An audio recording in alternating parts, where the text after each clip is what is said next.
मेरे प्रिय विद्यार्थियों, हिंदी ज्ञान मंजूषा में आपका हार्दिक स्वागत है। आप सदैव स्वस्थ एवं मस्त रहें, इसके लिए हम ईश्वर से शुभाकांक्षी हैं। आज हम आप लोगों के लिए क्षितिज भाग 2 के पाठ 2 राम लक्ष्मण परशुराम संवाद पाठ को लेकर उपस्थित हुए हैं। पाठ आरंभ करने से पहले मेरा सुझाव है कि जब भी मेरा वीडियो देखें तो अपने पास पुस्तक और पेंसिल ज़रूर रखें। इससे हम जो भी शब्दार्थ बताते हैं उसे लिखने में आपको सहूलियत होगी। यद्यपि संवाद के रचयिता किसी परिचय के मोहताज नहीं हैं, किंतु उनका संक्षिप्त परिचय देने का प्रयास करती हूँ। युग दृष्टा गोस्वामी तुलसीदास जी भक्तिकाल की राम भक्ति शाखा के प्रतिनिधि कवि थे। दास्य भाव रखने वाले सिद्ध कवि देश और काल की सीमाओं को लांघ चुके थे। मानव प्रकृति के जितने रूपों का हृदयग्राही वर्णन इनके काव्य में मिलता है, वैसा अन्यत्र उपलब्ध नहीं है।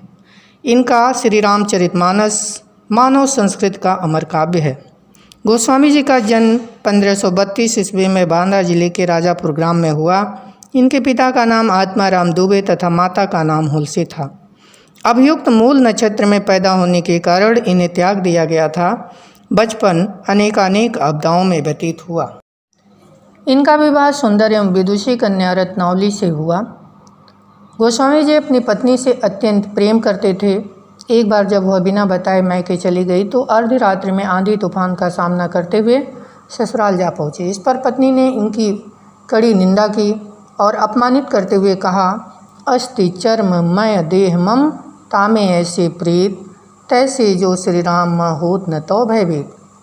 पत्नी से फटकार सुनकर इन्हें बैराग हुआ और ये बाबा नरहरि दास से दीक्षा प्राप्त किए। इनका निधन 1623 ईस्वी में अस्सी घाट पर हुआ। कृतियों की अगर बात करें तो 12 कृतियां इनकी प्रामाणिक मानी जाती हैं। इनके नाम हैं श्री रामचरितमानस, विनय पत्रिका, कवितावली, गीतावली, कृष्ण गीतावली, बरवै रामायण, रामलला नछु, वैराग्य संदीपनी, पार्वती मंगल, जानकी मंगल दोहावली, रामाज्ञा प्रश्नावली। काव्यगत विशेषता की अगर बात करें तो इनका भाव पक्ष अत्यंत समृद्ध और उच्च कोटि का था। भक्ति का चरमोत्कर्ष के कारण राम को स्वामी और स्वयं को सेवक मानते थे तथा श्री राम के चरणों में पूर्ण रूप से समर्पित थे।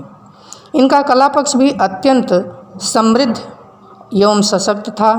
इनका अधिकार अवधि और ब्रज भाषा पे समान रूप से था। दोहा, चौपाई, सवैया इनका प्रिय छंद है।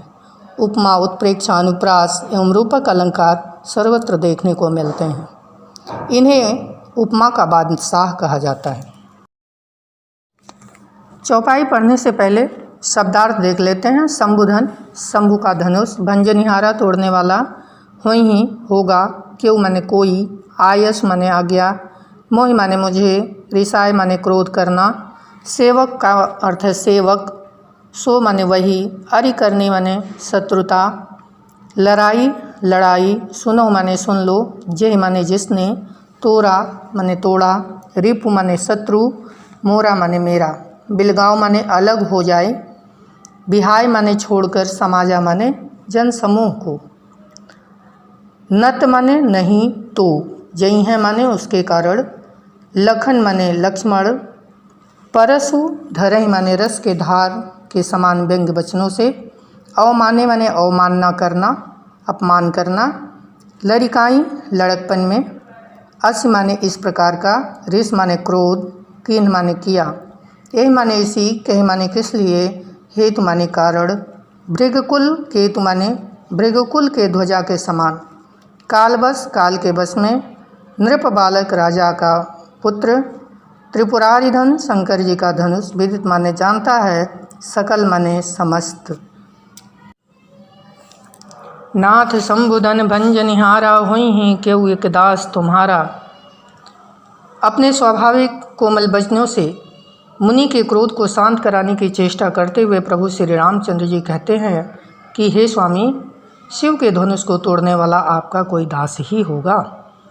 आय सुकाह कही किन मोही, सुनि रिसाई बोले मुनि को ही।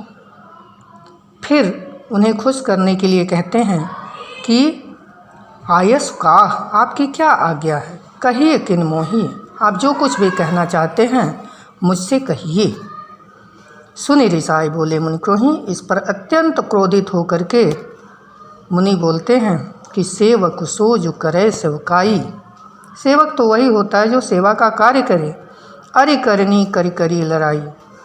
किंतु जो सेवक शत्रु के समान कार्य करे उसके साथ तो लड़ाई ही करनी पड़ेगी। अर्थात जो सेवक शत्रु की तरह हमें ललकारे उसके साथ तो बिना युद्ध किए कार्य नहीं चल सकता। सुनहु राम जहि शिव धन तोरा, सहस बाहु समसोर मोरा। हे राम सुनो, जिसने भी शिव के धनुष को तोड़ा है वह सहस्त्रा बाहु के समान हमारा शत्रु है। सहस्त्रा बाहु एक राक्षस था जिसका परशुराम चंद्र जी ने वध किया था। सो बिलगाओ बिहाई समाजा, नत मारे जहीं सब राजा। सो बिलगाओ, उसे अलग करो, बिहाई समाजा, इस राज सभा से उसे अलग करके मुझे दिखाओ।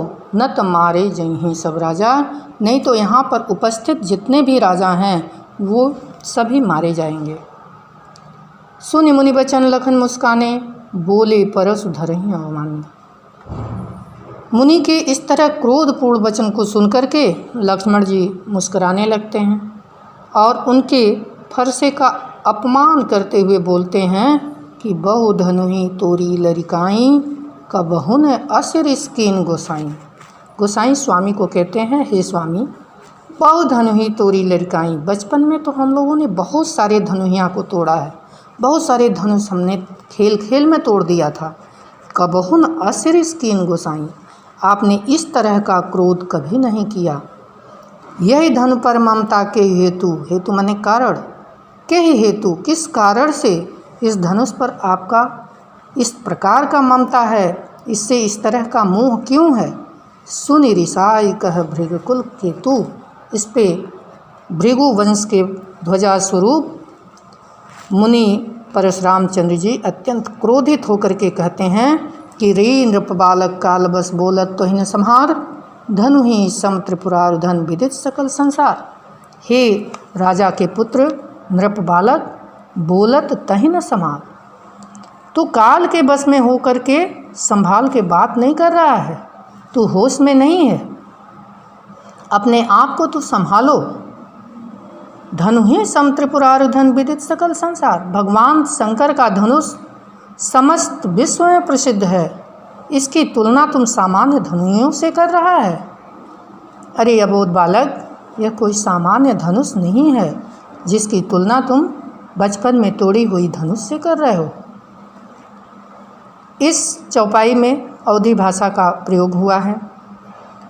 शुरू से ही शांत रस और बाद में रौद्र रस का प्रयोग देखने को मिलता है। काह कहिए किन सेवक सो करिय अरिय, सहस्त्र बाहु सम सो बिलगाओ बिहाई में अनुप्रास अलंकार की छटा दिखाई देती है। सहस्त्र बाहु सम सो रिप मोरा और धनु ही सम त्रिपुरार्धन में उपमा अलंकार है।